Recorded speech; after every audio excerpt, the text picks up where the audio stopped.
I quit my job as a high school principal after 7 years and jumped into trading the markets. It was a very, very risky decision and one that a lot of people called dumb. But looking back, it gave me the freedom that I now have. And I'm going to talk about how you can get started in the markets without quitting your day job in today's video. What's going on, everyone? Jeremy Ritz here. Courage pays better than fear trading. And I like to talk about my story and how I ended up being a trader of the markets, an investor in the markets, because I sometimes look back on it and I don't believe it myself.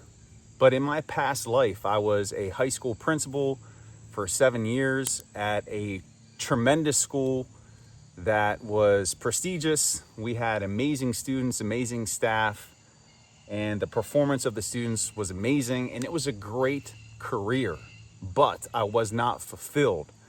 I missed out on time with my family. I felt like I wasn't pursuing my dreams, my goals of being an entrepreneur, and I wanted a way out. And I found that through trading. And true story, on prom day, I handed in my letter of resignation to my superintendent, and he looked at me like I had 3 heads and was like, "What are you doing?" And at this point, get this, I did not know how to trade.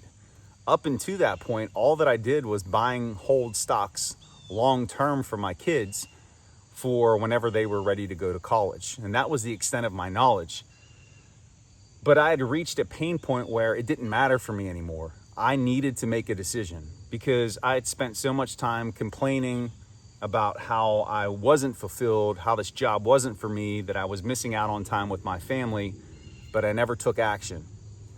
And it got to the point where the pain was so strong that I told myself, it's either now or never. You either do this or you don't, and look back on your life with regret.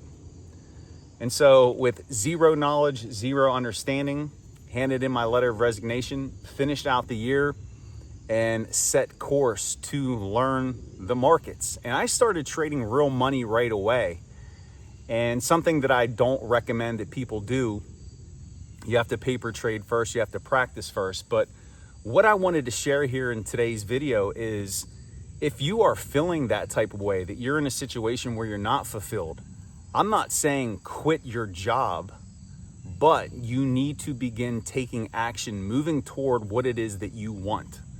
And a lot of you out there are interested in the markets. You want to learn trading. You want to learn how to invest. And what I want to give to you today are 3 simple things that you could start doing right now as you are working your job to build your knowledge up, to increase your confidence, to increase your skill level so that you can get to that point where you are comfortable leaving behind what you do to possibly pursue a career in the markets or supplement your wealth and your finances through trading and investing.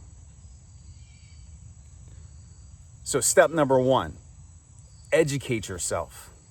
As a former educator, I was a high school English teacher, and then I was an assistant principal and a principal, and I was in school for the longest of times. I am a lifelong learner. And when I started to pursue trading, I took the same approach that I did with anything that I wanted to pursue in my life. I studied. I read anything that I can get my hands on, books. I watched YouTube videos like this one that you're watching now. I listened to trading podcasts. I found myself a coach. I immersed myself in the market culture so that I can understand everything that was a part of it.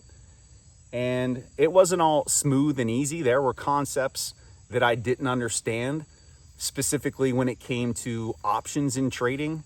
I had no clue what it was. I had to read and reread and reread these concepts until they stuck, and it took time. But I had persistence and I had a schedule. I would get up at 4 o'clock in the morning before I'd go into work so that I could study. And it wasn't just reading, it was also studying charts, understanding candlestick charts, knowing about certain types of orders. And then also too, having a coach to lead me and guide me because they had the experience of what this process looks like, and that was invaluable. So the first thing that you want to do if you want to pursue trading and investing, you have to commit yourself to being a daily, lifelong learner. You have to put time into this. You have to invest energy into it, and that's going to lead you where you want to go. Tip number 2, you have to practice trade. You have to back trade, paper trade, whatever you want to call it. And like I said, I started trading real money right away, which I would not encourage or tell anybody to do because it's extremely risky. And it led to a lot of losses that I could have avoided had I just traded with fake cash first.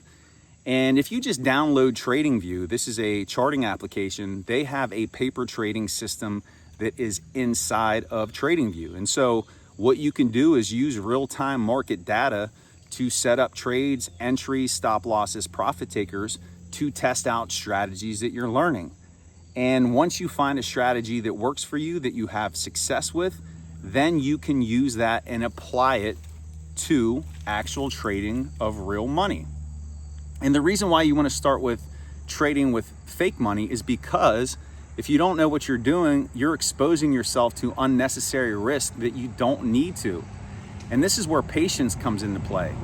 A lot of people who get into trading and investing want it now. They want to make all the money right now. And then once you have success on paper and you build that confidence, then it's time to move to real money. So the second tip that I'm giving you is to practice. Take what you've learned from your study, do practice trades, paper trades, back trades, learn, build your confidence, see that you can be successful, and then you're ready for step number 3.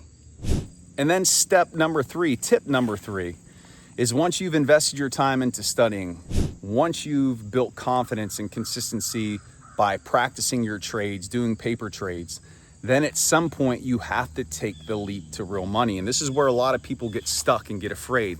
They stay pinned in that knowledge period, that practice period, and they don't have the courage, the gumption, the fearlessness to take action, to put their first real trade on. But here's a way that you can work around that. You don't have to start out with a large risk on your first trade. It doesn't have to be $100. It could be $10. It could be $5. Something that exposes you to the markets where you can see that, hey, this actually works.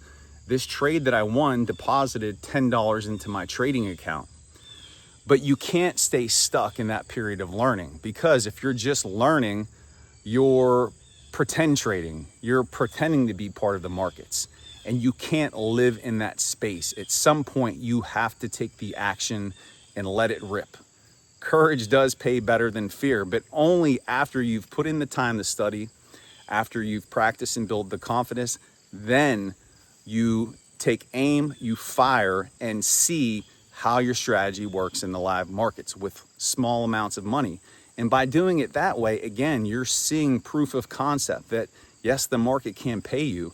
And then from there, you slowly scale up your risk from $5 to $10 to $20 to $50 to $100 and on and on and on. And that gradual progression is what is going to show you the power of the markets. And that's the thing. There's so much abundance out there in financial markets that $1,000, $5,000, $10,000, even $100,000 is nothing to the stock market. $4 quadrillion are exchanged every year in the stock market. So the small piece that we want as retail traders is insignificant, and it's there for you if you're willing to put in the time. So my message to you out there today, for those of you that feel stuck but have this desire to learn trading, to become an investor, and you're in a job that you don't like, don't do what I did. Don't quit your day job without having experience in the markets, without having studied, without having done practice trades first, without having traded real money first. You want to be patient and go slow. Set yourself a plan. Give yourself a year to really learn this and apply it, and then see it work in action. And while you're working your real job, you could be swing trading. That doesn't require a huge time commitment. And when you see proof of concept and you build your confidence over time, you will eventually get to a place where you're gonna find out, hey, I have a knack for this.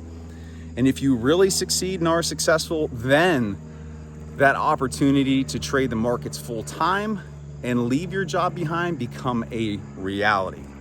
And here's the thing, you could do it. My story is proof of that.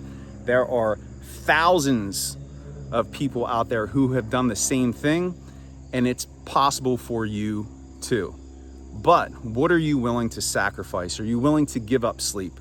Are you willing to not go out and party and go do things that take away time from you to learn and prepare? You have to have that level of commitment if you really want this. And the market rewards those who work hard, put the time in, research, and you can have it too. It's all up to you. Everything that you want is on the other side of fear. And that's why we talk about courage paying better than fear. And I know that you can do it. I believe in you, but take it slow, be gradual, trust the process. And in a year from now, you will be amazed at what you're able to accomplish. So let me know down in the comments below, which tip resonated with you here today? Have you taken the leap into trading? Are you thinking about it? I'd love to hear your thoughts. And on the way out, smash that subscribe button, and I'll see you back here for the next video.